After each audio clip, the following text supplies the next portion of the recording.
Okay. Excellent connection. All is well. Let's pop out our chat here.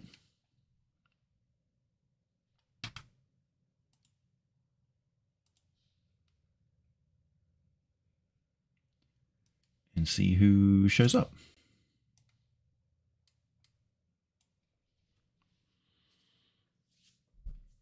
Hopefully everything's good. Sound is good.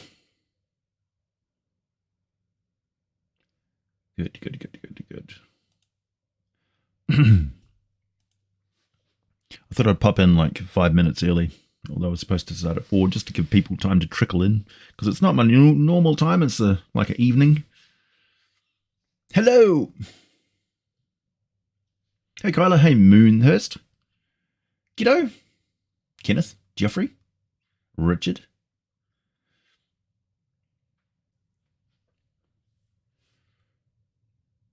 Oh, you're at work? That's all good. Morgan, Jason, Cayman, Comic Nut, Death Scythe, hello. Hey Justin. Hey King Pooh, Emiliano, Ryan, nice to see you all. Hey Gabby. Is this Gabby from the Gabby who knows my brother Gabby? Hello. Nice to meet you. So, you have a return gauge. So, because my brother has returned from the glorious United States, he has brought me back a bunch of candy bars. Reese's Pieces, Almond Joy, Mounds, Three Musketeers, which I'm quite excited to try, a Payday, lots of peanut and caramel in this stuff, and a Turtles bar. So I don't know which one to start first, really. This is original pecan. Okay. Lots of nuts. Actually, I'm going to go with the Almond Joy because I'm a big fan of... this is a cup of coffee. Hello, Adriana. So I'm going to try out a... it is... Oh, hey, Gabby. Okay, so this is a Almond Joy coconut and almond chocolate candy bar. I should really open these with a knife or something so they don't make so many crinkling sounds. We'll give it a go. And I'm also going to be talking about Dungeons and Dragons, obviously. That's my jam. And I just watched Jeremy Crawford talking about the way that they're handling feats and stuff in his latest March 31st chat with Todd Kendrick. Okay.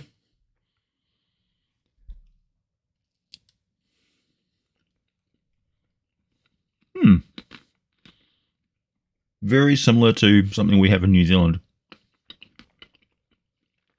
Except it's got a nut in it. Coconut and almond.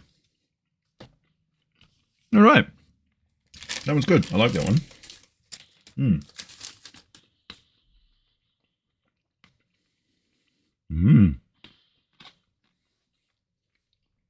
Hey, Jacob. New to the channel, but love your content. Thank you. Brush my teeth. Turtle's got caramel. Okay.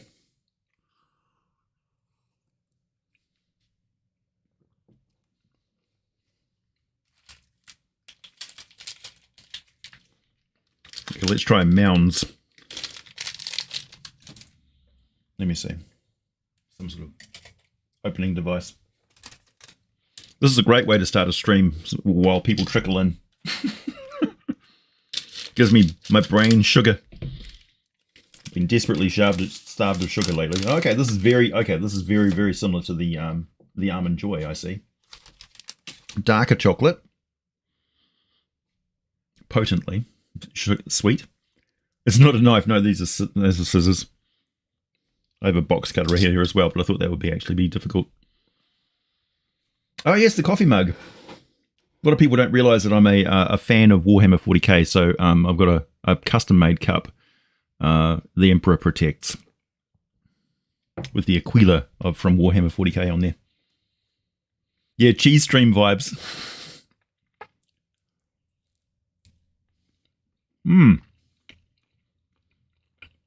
Big fan of the coconut bars. Thank you, Moonthirst.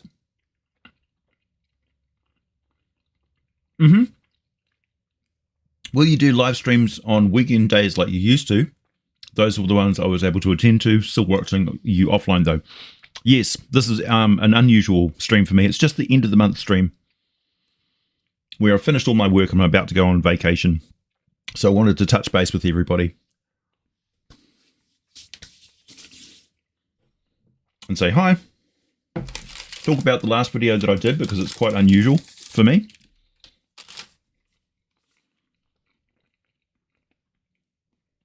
And since the last video that I did was basically rules mechanics, I wanted to talk about what Jeremy Crawford was just talking about in regards to the way that 5th edition is developing feats.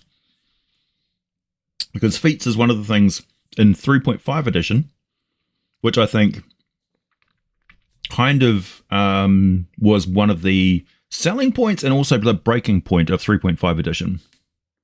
And one of the reasons why I think Pathfinder needs to be a bit careful. Vacation just for a week. I'm just going up to the Coromandel where I grew up with my brother, and my sister lives there. And I'm just going to do fishing off a wharf and some rocks and hanging out, having barbecues on the beach, that sort of thing. We're just about to go into winter, and we've still got it's about 24 degrees Celsius today, so it's nice. It's nice weather at the moment. You came for the candy, Hope. Well, you will not be disappointed. Okay, let's try a payday with a boxing glove later.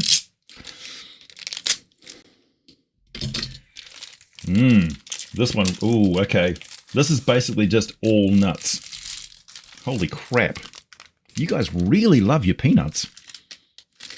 Like, really love your peanuts. Oh, it's salty caramel peanut. Salty.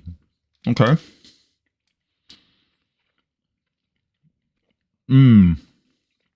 Nope. Payday's your favorite? I'm happy for your joy.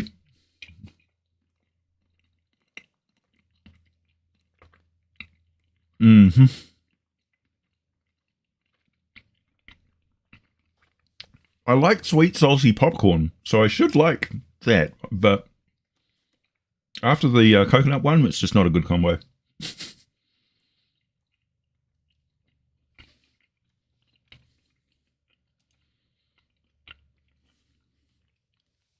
Okay. Three Musketeers. This is the one I was excited to try. My brother was like, I haven't tried any of those. Could you save me a bite? Like, bro, I'll save you more than a bite. All right, let's try. I do like that these you kind of pack the bar. The packaging fits the bar sort of thing. No loose packaging here.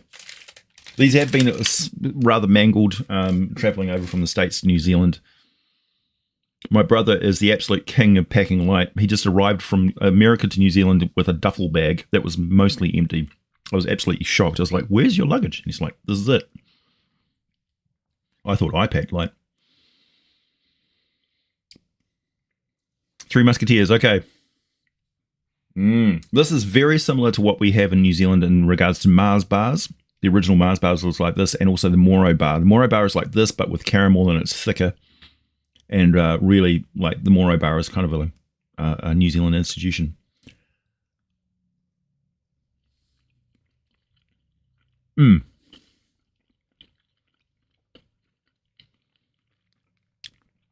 Yeah, this is more my jam. Chocolate in chocolate. Good. Okay. Three Musketeers, thumbs up.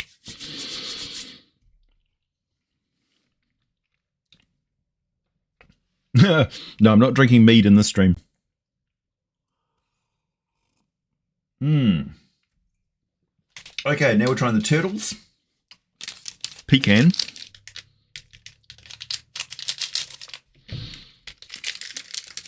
Oh, okay. Little discreet bites. Bite size.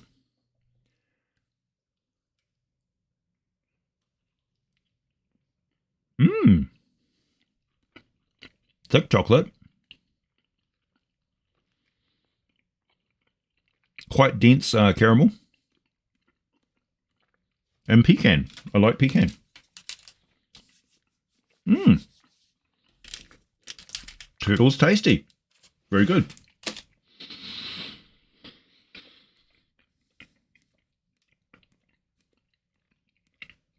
Yeah, not turtly enough. Not turtly enough. 3 out of 10. No turtles found. And finally, king size Reese's Pieces. Now, I know you guys love Reese's Pieces, and I know this is another peanut butter thing in a little cup. I have tried a Reese's Piece before.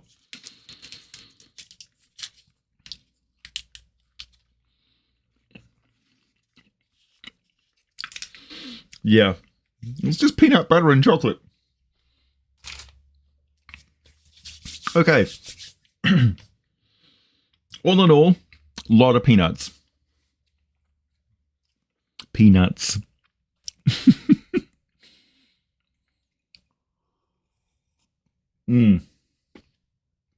Now, I am actually a fan of mint candies. That's pretty much my jam. So in New Zealand, we have Oddfellows and things like that, and Imperial Mint stuff. So after dinner mints is pretty much my jam. I like to eat those sort of things. Yeah. All right, on to D&D. Favorite out of those, I would say the Three Musketeers and the Mounds and the Almond Joy probably would be my favorite. Payday would be my least favorite, unfortunately.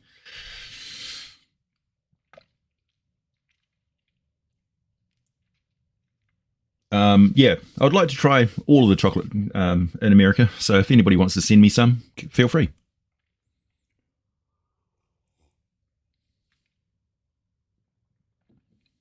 Andy's chocolate mints taste exactly like Imperials. Oh, that's good to know. Whatchamacallit are the best? 3M?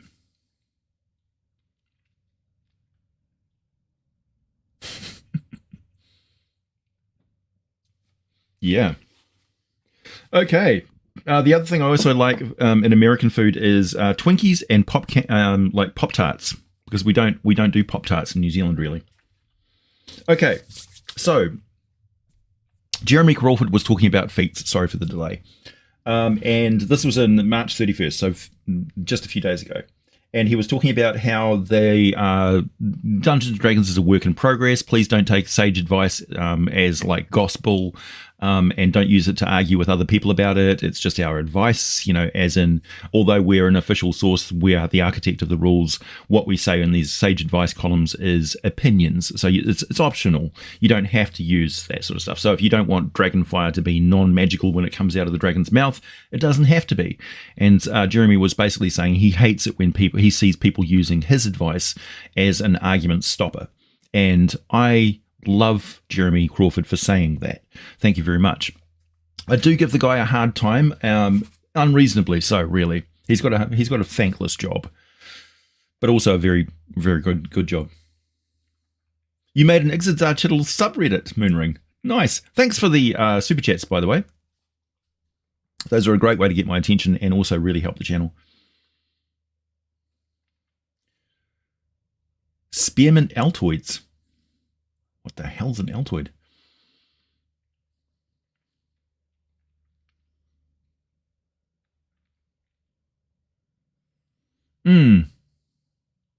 Yeah, the blog is, yeah. And Hasbro for a boss. Yeah, good point.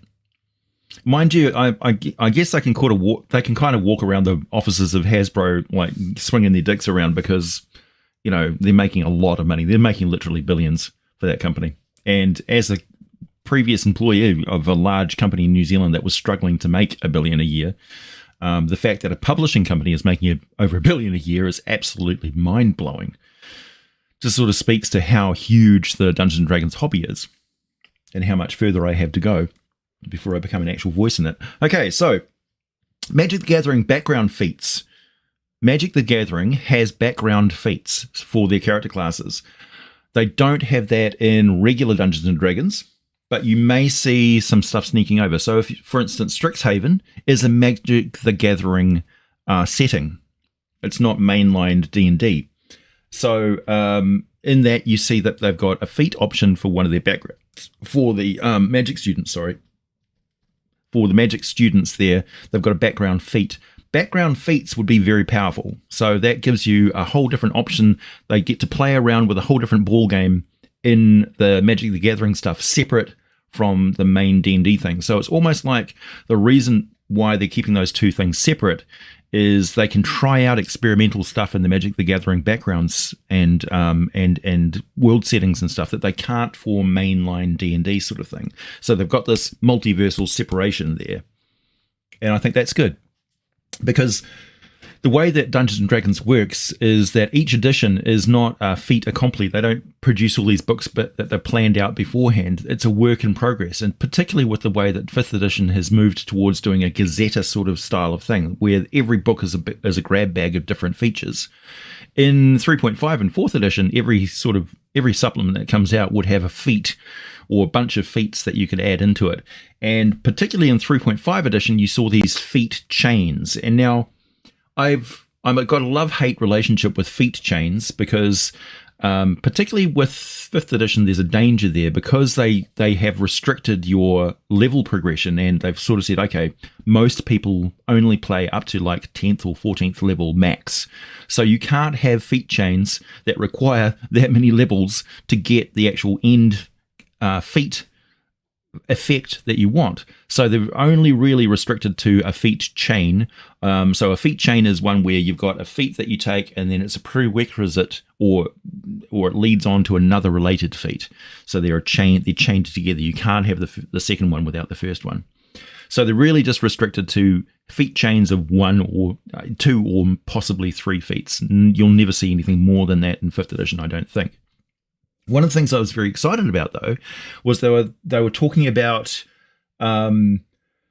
feats that are tied to each other, but you kind of level up that feat. So you take that feat at 1st level or 3rd level or whatever, and then you've got an option of branching out to 3 different options, which are specializations of that feat. So you could take cavalry, and then you're a lancer, or you're an artillerist, or you're a scout. And you use your mount in different ways to supplement something that your character does all the time. So that I like. Feats should be a major aspect of your character. In the way that backgrounds are handled in Dungeons & Dragons, in traditional D&D, the mainline D&D, and main universe D&D, which you could say is, I don't know, I guess the official setting now is Wildmount and not Forgotten Realms anymore.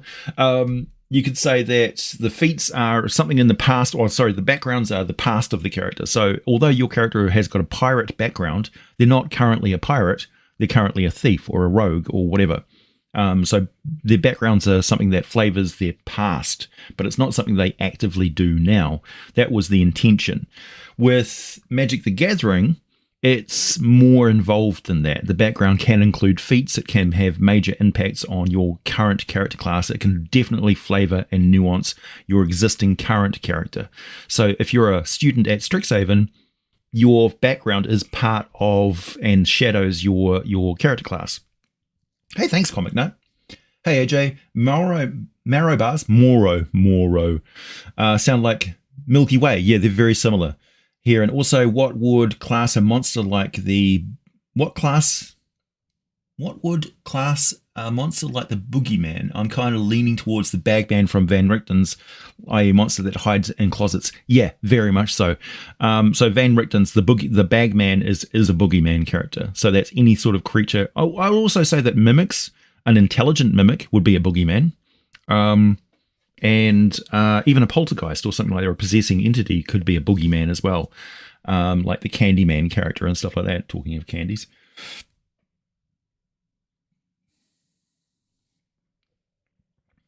Is that a real change? Honestly, it'd be more okay with them playing with a lore in a new distinct setting. versus what they've done with Forgotten Realms in the past few years.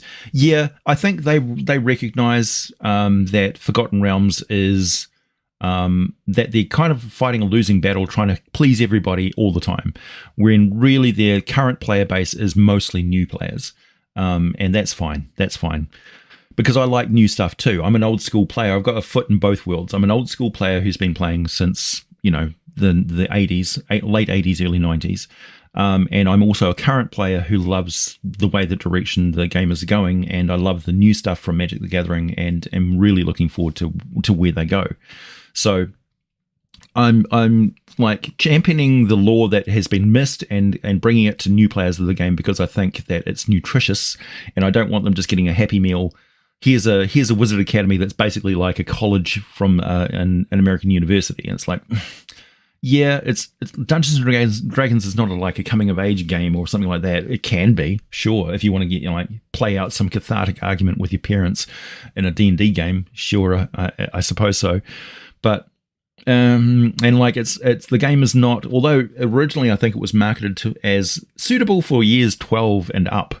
12-year-olds don't play campaigns, as far as I'm aware. I certainly didn't when I was first starting the game. We'd be lucky if a theme or an episode or something like that would last for 2 sessions, and then we're on to something else.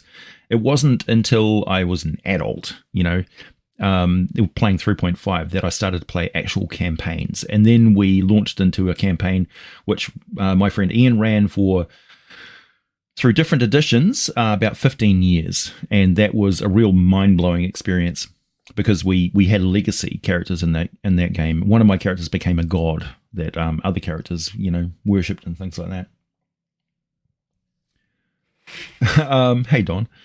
So, yeah, it's interesting that way. So I like that in general D&D, your feat includes a proficiency bonus of some kind. That's something, that a skill that you've picked up from your youth, from your upbringing. It could also have a flavor that's related to the region that you came from. So a feat saying you're from Termish, for instance, and you'd be able to speak the Termish language, and you'd be good at trading or something like that. And it's supposed to be in your past, so your Termishi origin, your ethnicity, can be reflected in your feat. It doesn't have to be. It's like a culture thing. But I think in future editions of the game, and really future editions of the game come about through a weight of changes, small incremental changes that have developed over the edition, where all of a sudden it's like, okay, it's getting very difficult for us to bring this all to, like, the main core books are starting to diverge from the game as it's existing in our development, so that now when we want to bring something out, like the Monsters of the Multiverse and stuff is very much like, it feels like they're the final conglomeration of 5th edition before we move on to 6th edition. I could be wrong though, but it seems like things diversify and become more nuanced, and they go down a certain track of development, and they say, okay, we're ready for this to be a new thing. It's different enough from what we started with that now we need a new set of core books, and we need to bring everybody with us. And that's just the way that Dungeons & Dragons works. It always has worked that way. It's not just a money grab. It's the fact that, I mean, it is part of being a publishing company and needing to put out new books, but really you don't need to change the fundamental rules of the game to do that. It speaks to, there is a constant evolution of the game. So every supplement that comes out is going to have something a little bit different, just a little bit different. And it all adds up and snowballs to the next edition and the next edition. And that's just the way it is. And you're either okay with that and okay with Dungeons and Dragons in general, the fact that there are editions, or you're still playing 1st edition and hating everything that's happened, in which case you have no part of this conversation. Why are you even here? I respect the fact that you're still playing the game, but I'm talking about stuff that's happening, not stuff that's happened. So I like the idea of more template and modular Dungeons and Dragons, and I think that's what we're going to see more of in 6th edition. So we'll have biological heritage, cultural heritage, and regional heritage being wrapped up in your so those are all as important as your background, as important as your feat selections. But the feat selections are really individual heroic characteristics that that add a nuance to your character. So he's not just a paladin, he's not just a fighter, even though there's tons of variability in fighters and paladins and magic users. You can have an entire party of magic users and they'll all be completely different from each other because you can specialize in different schools of magic. But warlocks, so the patron, a lot of emphasis is placed on the warlock's patron, where really the warlock's relationship with their patron is just as subtle and nuanced as the actual powers that the patron gives them in the first place. I think there's room for improvement there. Sorcerers and their mutagenic origin, or the influence of whatever power source gave them that ability to cast spells and stuff in the first place, I think, yeah, and they really need feat selections and stuff because of the way that they master the use of magic. So more spell points and things like that. Hey, thanks, Kickass. Really like the balance in current feats where you exchange a +2 ability points bonus for 1 point and a new skill, or no ability points and something great. But I agree that leveling up feats is the next step in that evolution. Yeah, I agree. And for those of you who have not watched the video that I made about the Stargate RPG, it's not, so that video is not entirely about the Stargate RPG. It's about the rules changes to 5th edition that they have presented in that RPG. I'm not talking about Stargate at length. Everybody knows about Stargate. If you haven't watched an episode of Stargate, I don't know what planet you've been on, but yeah, it's a very popular one. But I was talking about how the rules mechanics they've introduced there are things that are necessary in 5th edition. They shore up some gaps in the way that particularly the narrative focus of Dungeons & Dragons has changed dramatically for live streaming and things like that, where you've got a bunch of characters who are being watched by hundreds and hundreds of people who are very invested in those characters. And character death is not just a personal experience for the person playing that game, it's also an experience for everybody watching that game. So narratively, the threat and tension level of Dungeons & Dragons has got no method outside of challenge rating and just the DM's own personal nerfing and adjusting of things. They've got no mechanic for changing the entire threat level or narrative focus of the game session. Some people agree with this, some people don't. It's an option, but I think it needs to be in the game, and I think it needs to be in the game immediately.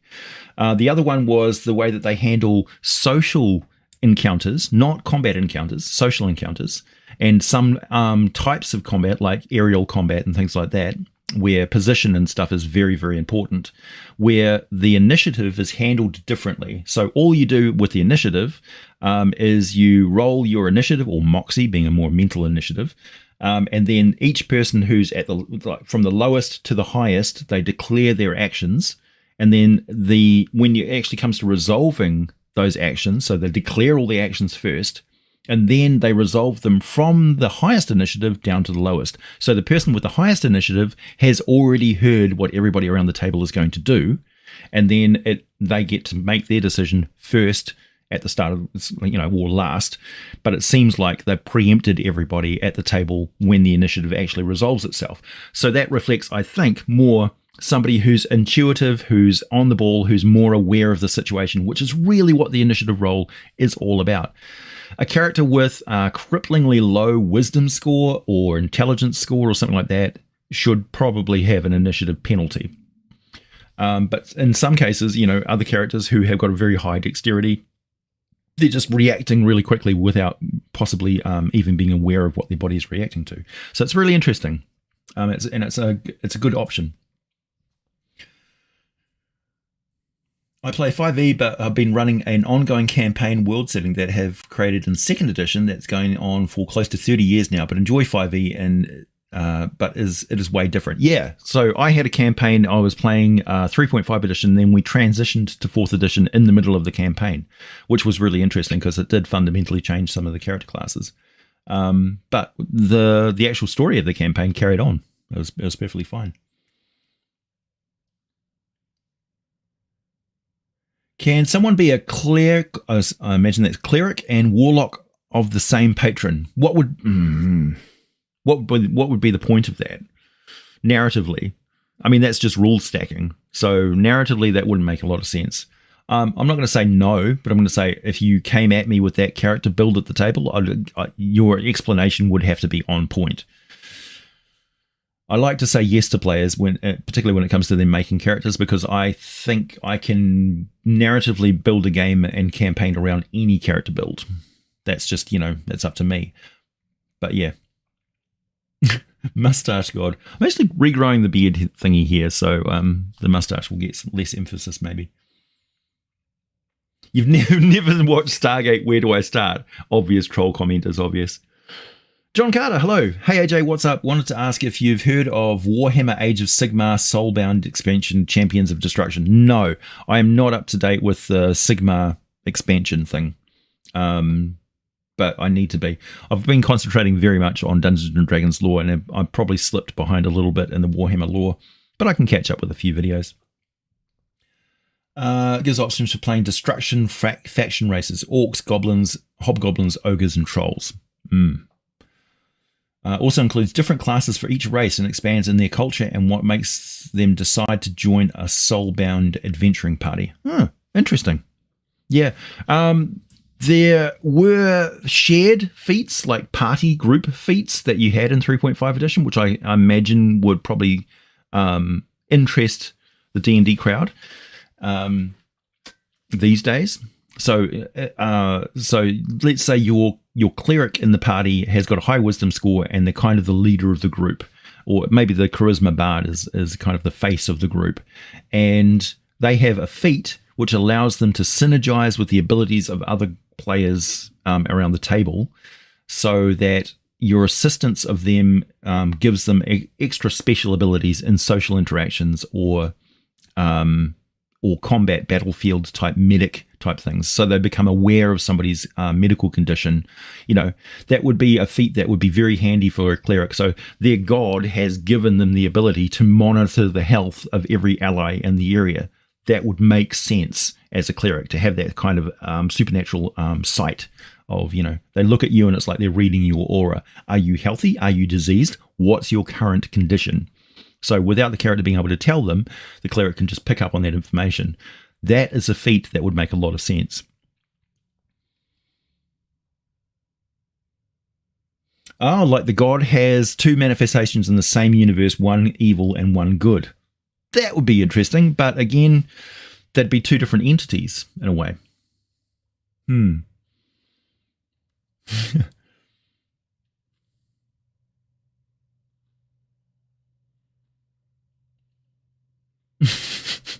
Richard, what? A were tree. So at night time, you're walking around as a regular guy, but by day, you're doing tree things, all because you got a splinter. Nice.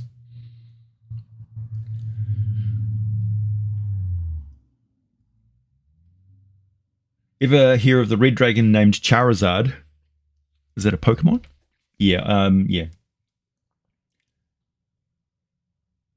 You genuinely haven't watched any Stargate? Well, just start with Stargate SG-1, the original series. Start with the Stargate movie with Kurt Russell and James Spader.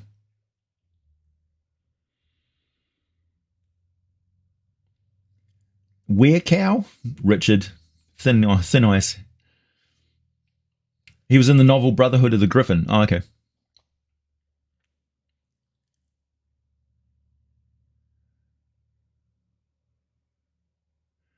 If I could make any sort of request, it would be a video on Fate Forge's Iana world. Your world-setting books are always videos are always fantastic. Yep, maybe.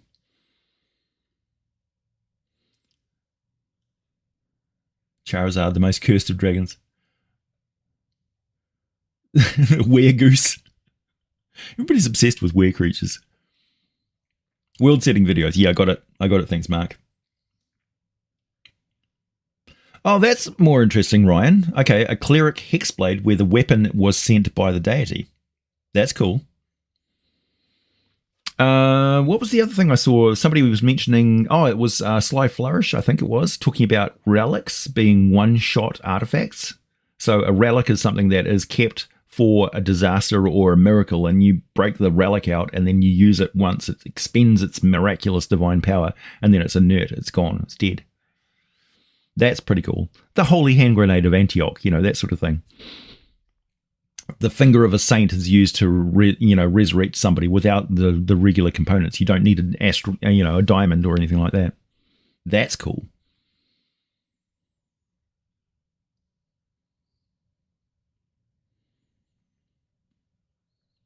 Were wombats.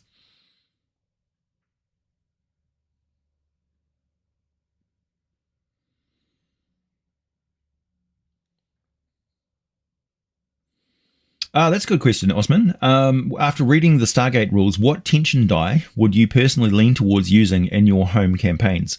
So my default would be 1d4. So that's traps and things like that going off. You would be increments like you'd say 3d tension die. So it could be 3d4, could be 3d6, could be 3d8, depending on what the tension of the campaign is. You see how it works? So it adjusts everything. So the traps are still there, but you don't want your characters dying at the start of the game. If I was using the tension die I would probably avoid using short rests. So short rests would allow spellcasters to refresh their abilities, but it probably wouldn't give them the ability to naturally heal hit points like that. So hit points recovery would require clerics or potions and things like that, but just spending from a hit die pool, I think, is kind of like contrived. Yeah, a little bit. Particularly, maybe it would be like if you've got hit point damage and it's only like the first 3/4 of your hit points, then you could recover those with a short rest. But if you've got half your hit points or 2/3 of your hit points gone, recovering from a short rest is not going to do a lot. You need palliative like recovery. But really, dropping to 0 hit points in D&D is when you've actually been seriously injured. That's when you've been stabbed in the guts, not when you're still at positive hit points. So it's kind of, they need to really hammer home the definition of what a hit point is, I think, for new players of the game. And they don't do that enough, because they still narratively talk about, getting sliced or stabbed or crunched, when really any one of those weapons that are like a dagger will drop you. Nobody gets better at getting stabbed in the stomach. They get better at avoiding getting stabbed, and they get worn out trying to avoid getting stabbed and trying to fend off those blows and things. They get winded, they get knocked around. That's what your hit points are about. Once your hit points are reduced to 0, then you're like, you drop your guard. You got a dagger in the kidney. You're not going to recover that from a short rest. You need a hospital, Yeah. Hit points are the will to keep on fighting. It's your cardio. It's your moxie. In the real world, diamonds aren't really that uncommon. Yeah, I've heard this before. Pink ooze is my favorite candy. Absolutely. Yeah, just squeeze a pink ooze in my face. Pink ooze body spray. Beats Axe anytime. It takes great skill to get stabbed by a dagger the correct way. Yeah, don't stab me there, dude. What are you, crazy? Yeah, name the places in your body where you would prefer to be stabbed. There aren't many. The amount of people who get shot in the shoulder in TV shows, like, you get shot here with a gun, it's not a quick recovery, man. You ain't going to be using that arm right anymore. Yeah, I would say the D20 tension dice would be like Apocalypse. That's Deathwatch Warhammer. That's like mayhem, absolute mayhem. That's where you would have characters who are like reformed demons, angels, inevitables, and dragons. That sort of thing. It's like they can soak up a trap that does 4d20 damage, but otherwise, yeah. As I said in the video, in the Stargate video, that the default tension die, I think, for Dungeons and Dragons is a D8, and then it slips into a D10 whenever you get into a combat situation. So outside of combat, like just a regular sort of trap would be like a D8. But when you get into combat, usually things are trying to kill you. But the narrative conceit of that tension die is past D10 and D12, they will kill you when you're down. So like D10, you could say, okay, they're gonna possibly capture you, but the chances are they're going to kill you and eat you, maybe. But D6 and D4, they're going to kill you and capture you, more likely. D4 is just like they're gonna knock you unconscious, they'll strike to subdue, and then they'll take you captive. So the chance of your character dying in a D4 tension level is very, very low. And that's appropriate when you're just starting out your campaign. Your character hasn't even reached level 3 yet. They haven't really even come into their own. And you don't really want the characters to die just yet. It would take extraordinary bad luck for your character to die. How do you reform a demon? Well, you would have to go into Karatur and actually research a lot of real like Taoist mythology and things like that, or talk about like the divas of Mulharandi culture. Internal organs are, dare I say, vital.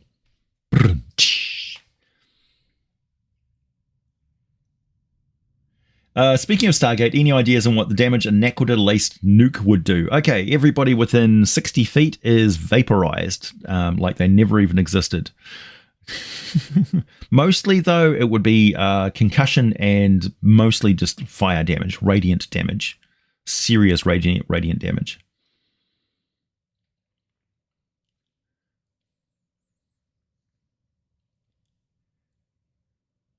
How do you corrupt an angel? Well, they kind of corrupt themselves. I mean, we've got a perfect example of that in Baldur's Gate Descent into, well, what's her name? Zariel. Zariel's a perfect example of how you would narratively handle a descended or ascended angel. There you go.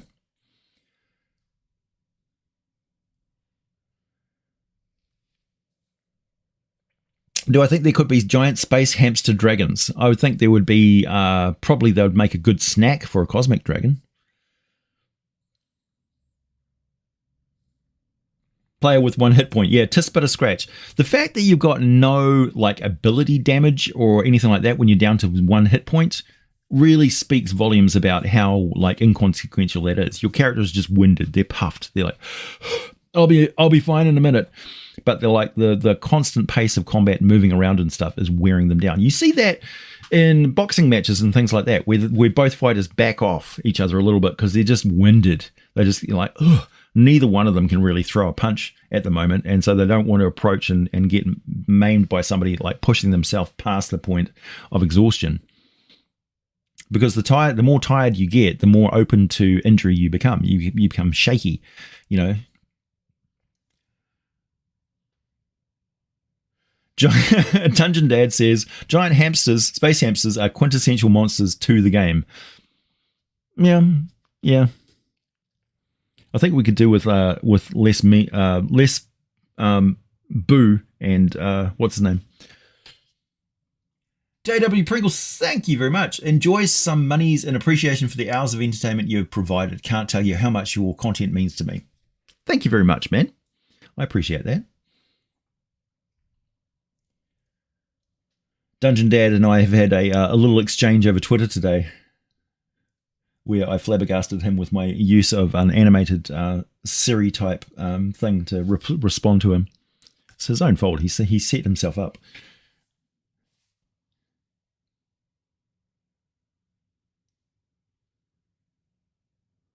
It's the 1970s. They have science to reattach people who have been cut in half. Yep.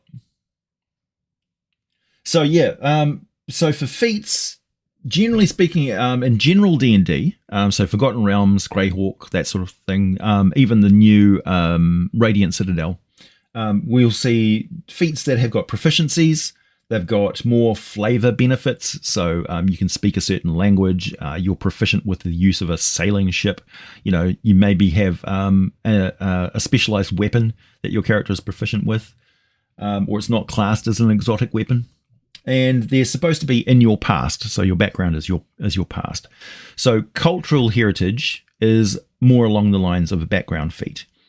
Biological heritage would include things like that's where traditionally you would handle tribute point differences and things like that. I could definitely see biological heritage having those feat chains. So having the ability of a Dragonborn to grow a tail or wings, for instance. First of all, chains are a very good way of having feat prerequisites. And I'm a big fan of having prerequisite things that aren't feats. So you're restricted to, okay, this feat can only be taken by a Dragonborn. This feat can only be taken by a thief.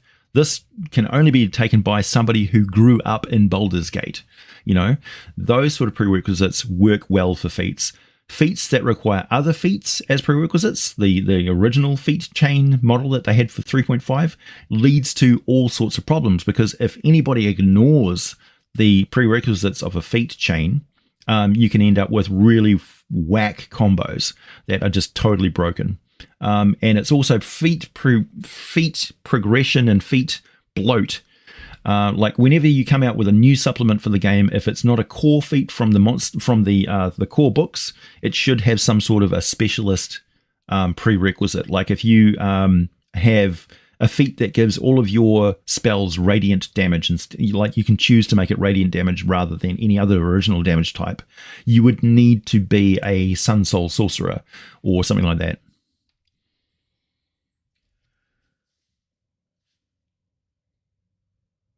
Catch you later, Josiah. Catch you later, Dungeon Dad. Do I have a favorite PC race? Not really. How do I feel about the setting of Harry Potter? It's a bit inspirational for ideas of enchanted food, like chocolate frogs. The idea of magically altered sweets sounds cool. I grew up like anybody else. I grew up reading a wide variety of different novels and things before Harry Potter came along, and I've never read any Harry Potter novels. I think the only thing I've ever read was like a book about where the dragons come from and stuff. So monster book. And so Harry Potter is just another wizardy type movie for me. And it's okay, but it's a bit limited. Like the way that they handle like some of the monsters and things are babyish, you could say. And I don't really like J.K. Rowling or her opinions. And it's been an amazing sort of phenomenon, and I give it respect that way because it's brought fantasy into the lives of a lot of people. But Terry Pratchett is better. Discworld is better. You know, it's more humorous for one thing. It's more fantastical. Like this narrative feat of dividing the world up into wizards and muggles is kind of like shit, you know, because it's like, case in point was how open to abuse that is to anybody who decides that they're just going to use muggles and class muggles as second class citizens like that. Why do you need to introduce an artificial form of racism into your narrative? Because you can't handle real racism, because you are actually a bigot. That's the thing. So it was like hedging around this. It's a very deeply segregated world. The Harry Potter. It's actually kind of messed up. Yeah, it's segregation, right? Whereas Discworld, monsters were sort of integrated into society. You could be a vampire walking around and operating in society. You could be a zombie walking around in society. So Discworld is more in line with what Dungeons and Dragons is trying to achieve than Harry Potter ever could be. Harry Potter intrinsically is problematic. So it just is. I don't really have an opinion on it either way. I'm just saying from a non-fan's perspective, Harry Potter's kind of fucked. Yeah, it's a narrative conceit. It's okay for like one children's story, but an entire big novel series that everybody's like blown way out of proportion. It's almost like there's a thing called the Peter's principle, or something like that, where somebody's always promoted past their ability. So you're the best mechanic in the garage, and they recognize your accomplishments by making you the foreman of the garage. But you've never handled staff, you've never handled payroll, you've never handled any of that sort of stuff before. You're not working on cars anymore, which is your passion, which made you that good at being a mechanic in the first place. And now you're miserable, you can't do your job very well, and you spend all day complaining about other people. when really you should be demoted back to being a mechanic and do what you actually are good at. And this is a problem in our world, that we keep promoting people past their abilities, so they get promoted out of their depth. Harry Potter got promoted out of its depth, in my opinion. Also, the spells are very simplistic. Like you speak one word and the spell happens. It's like, what?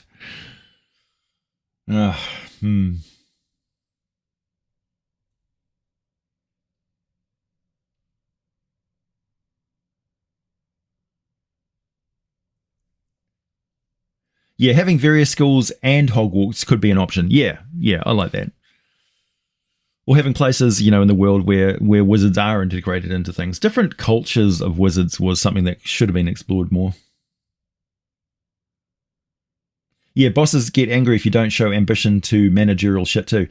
Case in point was I refused to get promoted in my my last job that I had, working in a laboratory. I was just working the extraction lab. So my job was to take the DNA and refine it out of the biological material. And it was a very straightforward process involving enzymes which cut through cell walls and stuff and broke open DNA. And then magnets would attach to the DNA and separate it out from the rest of the stuff.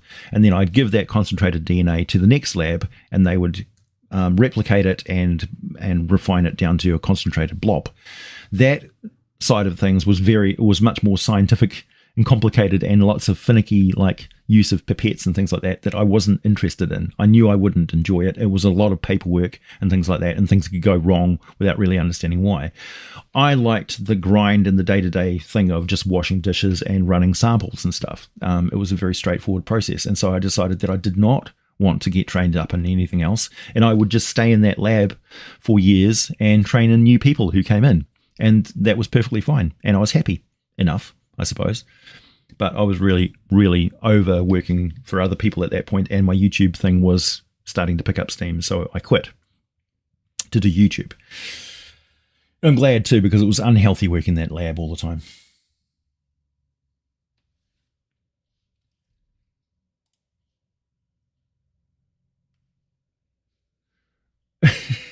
What? Calm down, I can only like the stream once.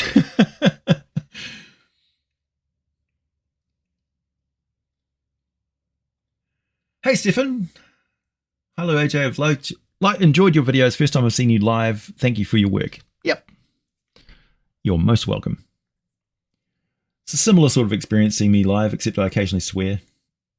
I occasionally swear in videos too. It always catches people by surprise.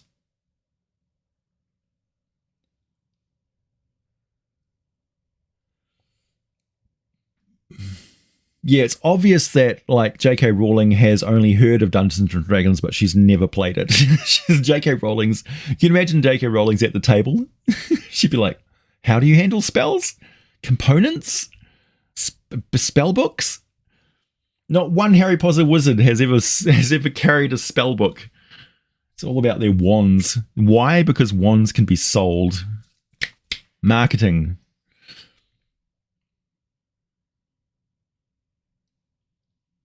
Ooh, kick-ass Duke. That's a lot of asterisks. Lots of stars there. I don't know what you're saying. Oh, I see. I see what you're saying. Non-Eberron warforged as shards of Mechanus dropped into the rest of the multiverse. Yeah! Awakened golems. They're essentially golems who have had a soul stolen through the use of a Gulra. So they use true names. If you don't use true names and Gulra in the rest of your thing, like if you've got a ward, for instance, and you know the Gulra of a person, and this is the thing, right? So because Warforged have that symbol on their forehead, which represents the soul. So every Gulra is different for a Warforged. So they're wearing their true name on their head. That means they're highly vulnerable to any sort of manipulation magic using true names. So a wizard could target a spell that avoids everybody in the crowd and just hits that Warforged. Imagine that. So your fireball could effectively work like a magic missile. It just zeroes in on the Gulra of that specific Warforged. All of a sudden, your lumbering Warforged tank is a real liability because they get splash damage. Anybody who's next to that Warforged who's targetable by a wizard who knows what that Galra is. So play around with that sort of thing. If you're not happy with how powerful a race is, like the Warforged, think about really what makes up their weaknesses. The fact that they're made of like bits of metal or wood and stuff. They're alchemical components, things like that. Maybe Warforged can only handle a certain temperature range. Anything past, 80 degrees and they just shut down for a while. Yeah, True Name Magic is very strong. Thanks, Justin. What dice would I use for Lego? D8 or D20? Lego? What? I don't understand your question, Justin. Lego, as in Lego bricks.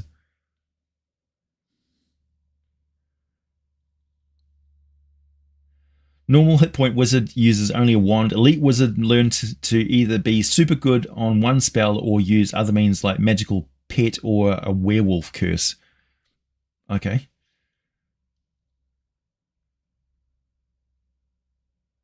The summer camp horror trope is a revisitable location in a game. Good idea? Yeah. I mean, Ravenloft is a horror summer camp. Right? It's like, oh, we're going to Lake Erie, we're going to the swing set, we're going to the village on the corner of the camp, we're going to the old abandoned mine shaft. That's summer camp D&D when you think about it. Lego damage. Oh, I see. Like, no, it's D4, dude. If that. Lego does 1 point of damage. I can walk across Lego. I'm not ashamed to admit that would hurt, but I can do it. Oh, for your Lego campaign.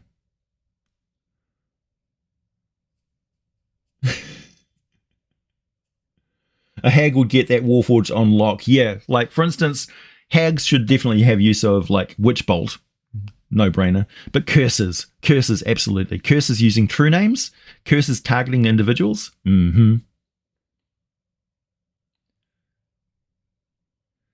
Ernest goes to D&D camp. No, we do not talk about Ernest Gygax. I know you're not talking about him, but still. A name that should live in infamy. Ninjas use Legos as caltrops. True story, yeah. One interesting thing that ninjas used to use was they'd have an eggshell and they'd fill it full of pepper, the shavings of metal from something sharpened, and also whiskers from shaving. And they'd pack that in there, and then they throw that in somebody's face, and they're like, what? It's like super dust. It's really hard, really nasty. Basically, the origins of mace. Solid gold Lego deals D20 maybe. Like those unbeveled metal dice that you get on like Amazon and Wish and places like that, Alibaba and stuff. Whoa. Do not have an unbeveled D4. Those things are lethal. You should be charged. And they need to bevel the edges on all metal dice, because otherwise, if you stand on that, yeah, you're in a world of hurt. So beveled means rounded off like so. It doesn't affect the rolling dynamics of the dice at all. I'm not a big... back in the day, maybe there might have been problems with dice wearing off the edges because they used different types of plastics. But these days, the plastics and stuff they use in dice are pretty bulletproof. You can roll those things to your heart content. And plus, people have so many dice these days, they're never really going to wear out their dice set. And if they do have a worn out, if somebody turns up at my table with an original D&D dice set from D&D Basic, with like the crayon that they put in the thing and the edges are worn to almost rounded, I'm nothing but respect, dude. Thanks, Comic Duck. Okay, I just had a weird thought, but is it me or the D&D book character is, i.e. Volo, Morden Koenig, etc., a fantasy breakfast club? 10 points for the reference. Yeah. Who would Molly Ringwald be? Probably Strixhaven. Yeah. Because yeah, you could play them like that for sure. Volo would be the dude who was in Weird Science. You stepped on a plastic D4 once and you had a scar for like 2 years. True story.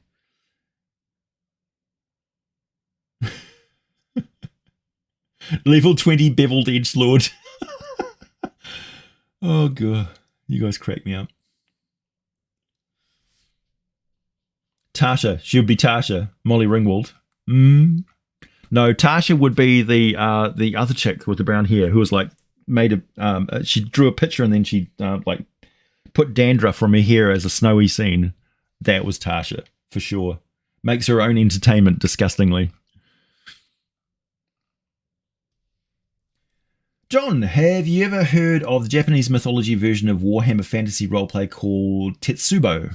I know there's a YouTuber I've been watching for a long time who's called Tetsubo.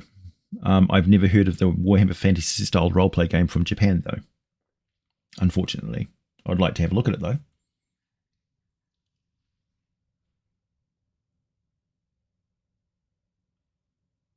Yeah, I mean, the dice, the explosion of people making dice and stuff, and the amazing range of dice that you can get these days is incredible. Also, shout out to this dice.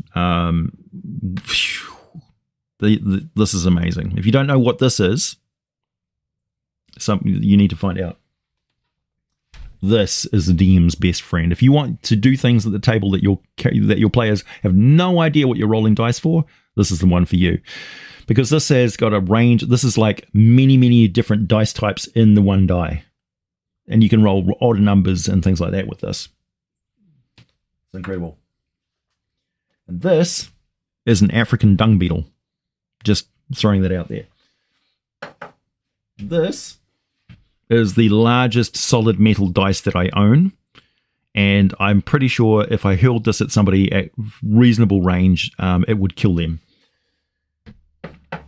This is a glow-in-the-dark D100, which I think needs to be in anybody's collection, because why not? This is a mood dice that changes color according to temperature. At the moment, it's very hot in my room, so this is about as blue as it gets, but it also goes, and when it gets cooler, it goes down to like an amber color. It's very cool. Also, beveled edges. That's from D&D WoW, by the way. Tell them I sent you, and they'll give you a 10% discount. Or also, if you want to get any of the silicon battle mats and stuff like that from D&D WoW, go and check them out. You can still buy them there. Metal dice are poop. Yeah, a lot of people are not fans of metal dice because it can damage tables and things like that. A lot of people like them.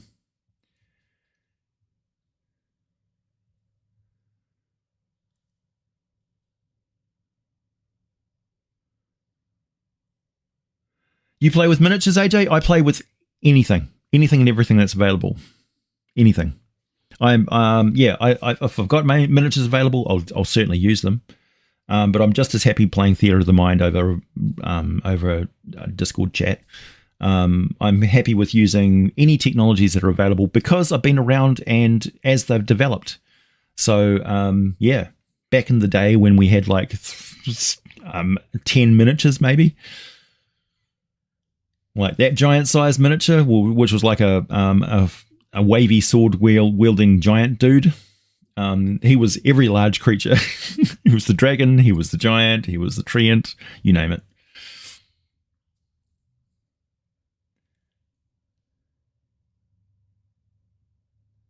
The biggest RPG books I know are from the D20 Nyabe series. Ah.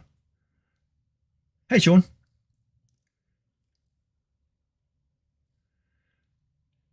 Games by Mark Wolf. Okay, now that I'm here, let's talk about Halloween adventures. Well, we don't celebrate Halloween in New Zealand because it's a totally wrong time of the year. When you think about it, like it's almost cultural appropriation us celebrating Halloween because it's not applicable. Like we don't have any sort of harvest season. We never have. It's a totally opposite side of the world. So we're going into winter. You're going into summer. You know, it's topsy-turvy world, bizarro world over here in New Zealand. Rifts was a fun game. It is a fun game. You should be playing it, Nexus.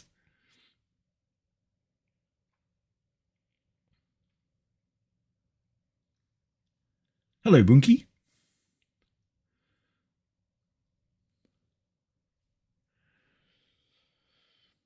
It's almost time for us to wrap up. About another 10 minutes to go before I'm on holiday for a week or so.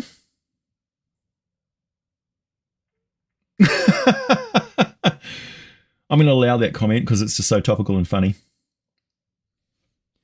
Keep AJ's name out your motherfucking mouth. Yeah. If anybody asked me what my opinion on Will Smith smacking Chris Rock in the face, first of all, the fact that they asked him to leave the Academy Awards afterwards and he refused, it's like, okay, we need some security guards around the stage to control these out of control stars. Second, I'd like him arrested and checked for cocaine because not in his right mind. And third, they were both wrong. Simple enough.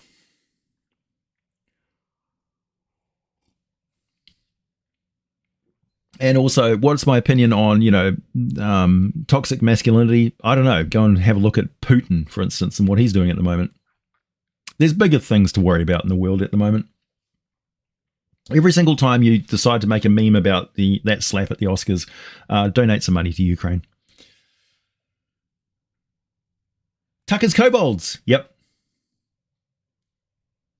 Yes, I have successfully played low-level monsters against high-level players all the time. Kobolds in particular are particularly nasty. That was one of the reasons why I discovered that 5th edition's bounded accuracy makes the number of opponents you're facing in combat extremely important.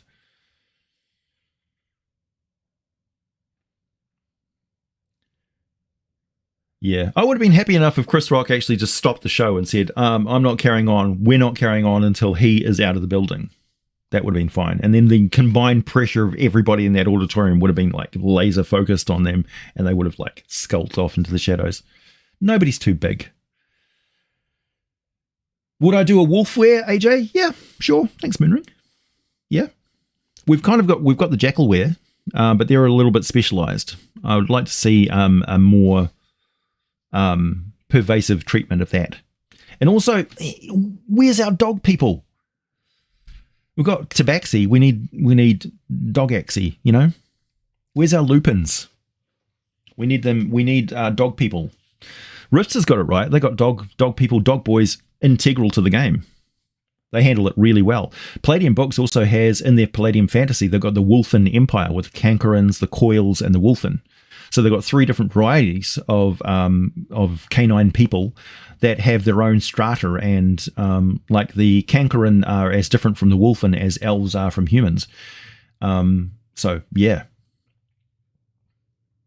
And the Coils are different again. And the Wolfen have got an empire that's kind of like a Roman Empire. So yeah, really cool. And I like the way that they handle Minotaurs and Dragonlance and stuff like that, where they've got a culture, And I'm perfectly fine with like gnolls being not a culture or goblins even not being a culture. They're so fractured, like being a mutant race, for instance. Like the idea that they come from the Feywild, well, that's great. But think of all the different realms of the Feywild and how all those different stories influence the creatures that come from those particular regions, those places in the Feywild. Areas of the Feywild are as different from each other as the dark realms of the different aspects of Ravenloft.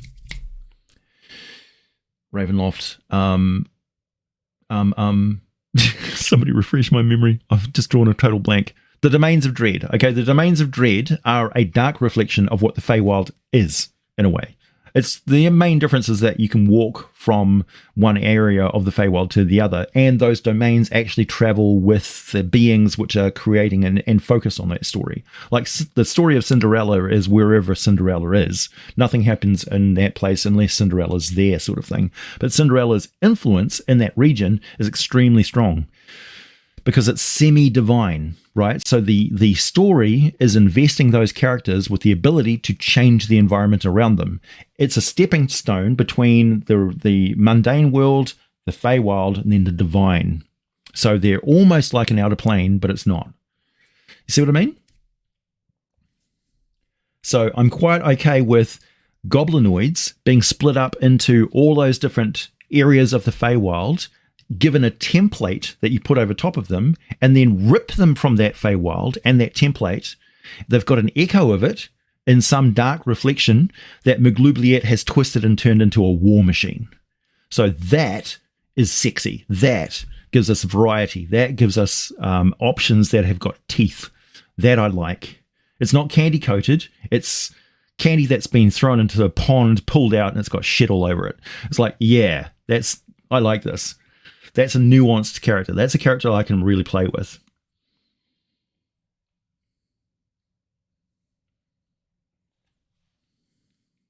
Okay, Feywild, all the same anthology, Domains of Dread book series. Yeah. Imagine if you got a Feywild and then you've got a flip side of that, which is, so you've got the mundane world, you've got its flip side of the Feywild, and you've got a flip side Domain of Dread, and it kind of like the Domain of Dread kind of supplants the Shadowfell, because the Shadowfell has always been a bit flat for me. I like the Domains of Dread aspect of that. Crap candy. Yeah.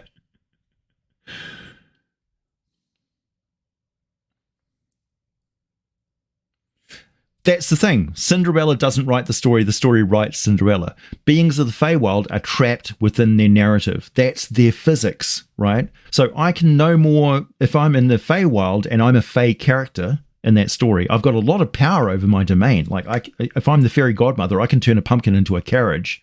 Bang. You know, I can make your dress into a wondrous ball gown. I can turn your slipper into a glass shoe. You know, I have these powers because I'm invested in those powers. I'm invested into the story. But at the same time, I have no ability to learn any new powers. You know, I can only turn pumpkins into things. You know, I can't turn a person into something else. I can turn I can animate a candelabra so it talks and stuff and runs around singing in a Disney type show, but I can't polymorph an object that's not outside of this. That's not part of that story. I can't do things that don't follow the narrative, and they're locked into those physics. Just as I can't pick up and fly because I'm bound to the ground by gravity. So the narrative is their gravity. They're pulled to it. They're trapped by it. The Goblin King from Labyrinth, for instance, is telling her that he's trapped in, and he has no choice. He has to follow this narrative. I have to take your brother. After this set amount of time, he becomes a goblin. I hate all the goblins. I don't see any point in it. I'm trapped in this damn labyrinth, just like everybody else. You know, you have all the power. You can just ignore all this and say, I don't believe it, and it goes away. So that was a really interesting character, and that, I think, best summarizes what the Fey Courts are really all about. But at the same time, there's two different types of Fey Lord. Like you've got Titania, who is a mortal being, or a being native to that narrative, that has turned into a deity by brunt of being the queen of the summer court. But the actual queen of all fairies and the generator of all fairies from mythology is Rhiannon from Welsh, like Gaelic, Celtic culture. So she's a god whose influence has changed the entire Feywild. She's not, a deity, is different from a Fey Lord. And there's interesting things to play with there, narratives. Is the fairy godmother a devil lord in disguise? That would be a great way of trapping a Lord of the Nine Hells. Throw them into the Feywild and make them a part of a narrative that they become trapped in. So they become some, ridiculous thing. And I love the idea of a Fey Lord who is a reflection of the fairy tale devil. So he's a Fey Lord, but he believes he's, a Lord of the Nine Hells and stuff. And he's always trying to turn his section of the Nine Hells into his section of the Feywild into a hell, but really he's not, and he can't capture souls or anything like that. He just goes through the motion, and he's always trying to extract a soul, but he can't do it. Kind of like a Cuphead fantasy.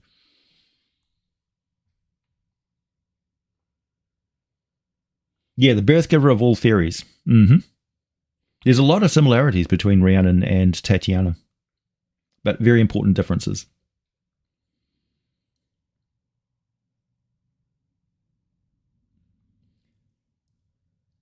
John, you got me there. Never heard of them. Sounds like Pathfinder. Could be. Oh, did I miss the super chat? Sorry, Stanchgate. Let me just scroll back up there. Yeah, there it is. How did the Wolfen Empire fare in D&D? quite well. I mean, it could be Katachaka, for instance, could be an entire nation of like Aussie in the D&D world of Forgotten Realms. There's whole continents that are terra incognita that could easily be controlled by a race of wolf people. You know, for instance, Karatua is way more advanced and way more populated than the entirety of Faerun. And yet it's separated geographically and really by their own stuff. And it's a huge voyage by sea to go around the Great Sea and the southern coast and stuff. That's rife with dragon turtles and all that sort of stuff. So, yeah, it's difficult.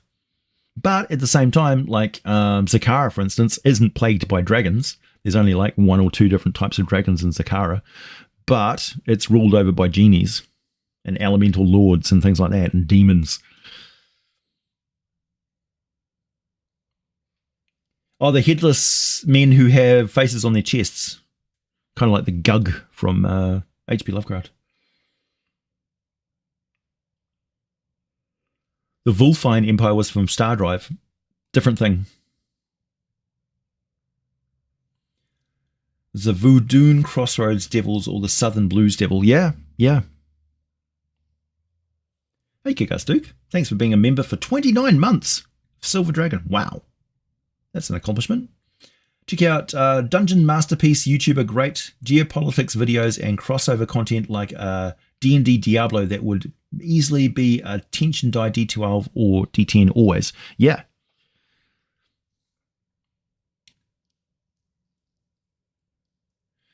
How about a cosmology where there is a Feywild equivalent to each of the Great Wheel Planes? It should kind of be like that in the first place. Like, Carceri should be a caricature of itself, and Hades should be as Hades as possible, you know? And I like the idea that if you're in Hades, you have to abide by the physics of Hades, and it's constantly rubbing against you. That's one of the great problems of de-emphasizing alignment, is it really takes a lot of the oomph away from those planes of existence. Like, for instance, if you're a character who is evil, and you go to a good aligned plane, it grates against you constantly. Like you're walking around in 2 Gs of gravity while everybody else is walking around with 1. You know, it's hard. It's inimical to your very existence. Your soul is repelled by the place. You're not supposed to be there. So that was one of the things in the Elysium video where I was talking about how if you're a bad creature that goes there, you're in a world of hurt. That is hell for you, you know, and the creatures there will just outright kill you because you're not supposed to be there. It's a great weight. Yeah. Sounds painful. Yeah, it's absolutely painful. It's like if you are an absolute patriot of I don't know, you love Florida. You've lived in Florida your entire life. You could imagine living anywhere else, and all of a sudden you're dropped into Soviet Russia, you know. You're not going to have, your soul will hurt. You're not supposed to be there, sort of thing. Fey Dark is a thing, right? Yeah, absolutely. And again, the Fey Dark is a caricature of itself.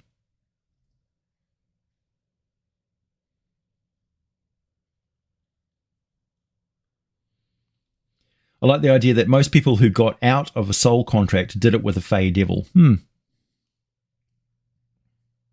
WebDM's video on trolls. Great ideas to make them way more scary foe. Yeah. What about a Fey Far Realm? Yeah, I mean, you could have an equivalent of it. It's almost like the Fey Realm, the Feywild it's an emergent thing. So it's a part of, it's emerged from different things. It's an interaction between 2 very different things. So it's an interaction between the divine realms and the mundane realm, and it's a middle ground between the two. It's a border zone. So it obeys the rules of both of them in a weird way. Kind of like it's a para-elemental plane of concept becoming reality. It's a really, actually very good way of saying it. It's a para-elemental plane of concepts becoming reality, where it's divinely morphic, but it's also a little bit morphic from mortals' point of view as well. The Dreamlands, yeah. Are there any non-rule books full of D&D lore? Yeah, absolutely. Elminster's Guide to Forgotten Realms, Ulruant's Guide to the Plains, the Great Dale. A lot of the third-party content for 5th edition that's come out has got a lot of lore content. Rashomon has actually got a lot of character classes and stuff in there.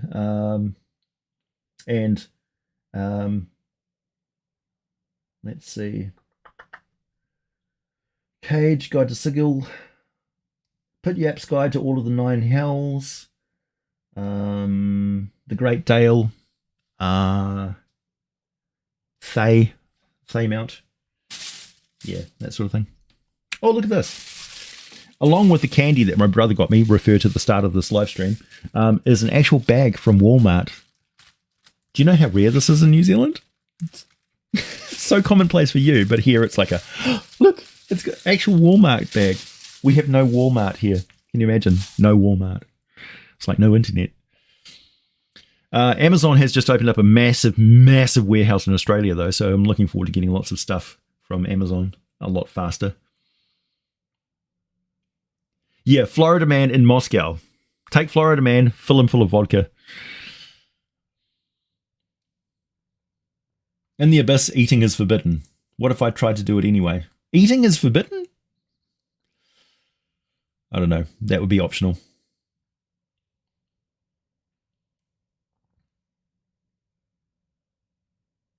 Yeah, a Walmart bag is rare. I know. No Walmart. Yeah, we've got no Walmart at all. Not even close to Walmart. We've got a place called the Warehouse. That's kind of similar. So we have places to shop that aren't Walmart, and we have a great variety of different places to shop. And you know what? They have a limited range, they're too expensive, and they suck. Walmart's actually got a lot of benefits. Anyway, it's time for me to go, everybody. It's time for me to start my holiday. Thank you very much for a great year so far. Unfortunately, this also means that I may be a little bit late in the April Fool's edition video. So there'll be no April Fool's video this year. Or will there? No, there won't. Because I do actually need to be somewhere else. It's my niece's 30th birthday. She's currently pregnant, and we're going to have a big party. So, yeah. But I will be back very soon, and we'll carry on and power through, and I will continue making videos at a breakneck pace. The highest quality research, and the most in-depth lore that I can possibly bring you. No subject is too rare. No depth of detail is too nerdy. And that's just my jam. And it's my channel, and I do what I want. I'm an independent operator.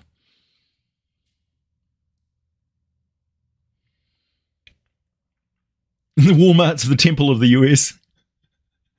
Can you buy guns at Walmart? Can I go into Walmart and buy like a Patriot missile? Can I buy a phase plasma rifle in the 50 watt range? Only what I see here, man. Only in the stuff on the shelves. Careful of the band of hobs, yeah.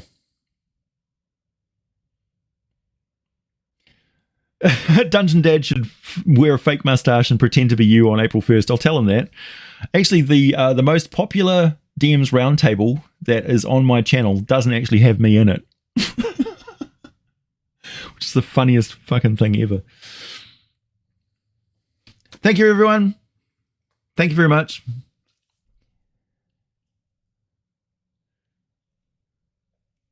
Shotguns, rifles available at Walmart. Fantastic.